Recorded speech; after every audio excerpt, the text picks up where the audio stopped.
Well, that was a long game.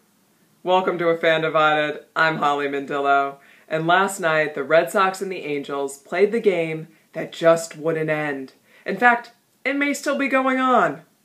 As the clock struck 2 in the East, it became awfully reminiscent of all those long ones against the Yanks in the 2004 ALCS.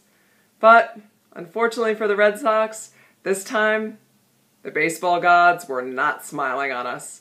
No matter how hard we tried, and it was too hard at times, too aggressive, we just couldn't seem to win.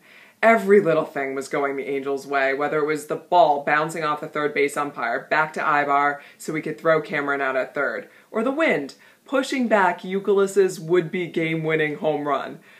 No matter how hard we tried, we couldn't get that last little break to walk off with a win. These kinds of games are tough. These rain-delayed, extra-inning affairs are often so dependent on luck, it's hard for fans to really stay invested. Well, I guess, except for those 200 or so fans still left in Fenway Park at 2:45 in the morning.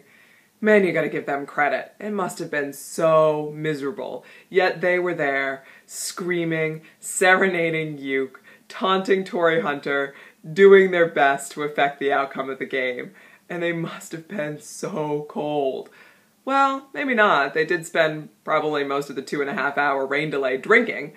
But regardless, the Red Sox in every losing effort always find a way to suck you back in, to make you want it. The moment for me last night was in the bottom of the 9th. I realized, hey, if we manage to pull this off, Wake is in line for the win. He'd be that much closer to breaking the record. And then Lowry on the wild pitch scores, and you're like, ah, and then Cameron gets thrown out. And then Crawford gets a hit, and you're thinking, oh, if only Cameron were still on second. But it's hard to say what would happen. And it's hard to blame the guys for playing aggressively. I mean, they wanted to win just as much as we did and get the game over with. I mean, they were the ones actually playing in the rain. Speaking of which, you gotta feel a little bad for the Angels. We play them here, and it rains. They come to Boston, and it rains some more. Meanwhile, it's beautiful and sunny and warm here in Southern California, but by the time they get back in the low 60s, 70s, and another chance of rain. Sorry, Angels. Anyway, it was a tough loss. I was frustrated last night, but in hindsight, yeah, of course. Cameron should have stopped at second. Scudero shouldn't have been sent. But on the other hand, if either of those plays were to have worked, that's it. Ball game over. Red Sox win. We all go home and go to sleep. But it's a game of inches. What are you gonna do? I mean, that close. That far below the red line. Uke's got a home run. It just wasn't our night.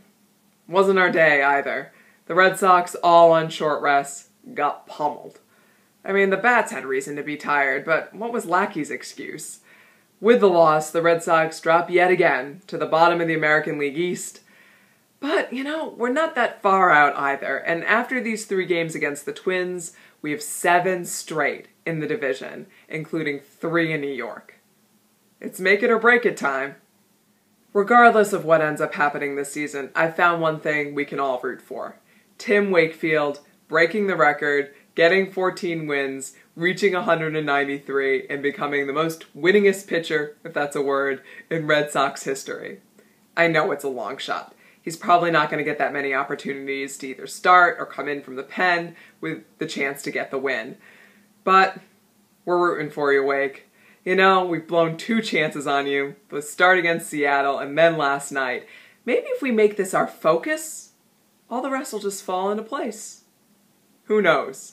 The one thing I can guarantee is there's going to be more talk about Tim Wakefield next time. Until then, I'm Holly Mandillo, and I am A Fan Divided.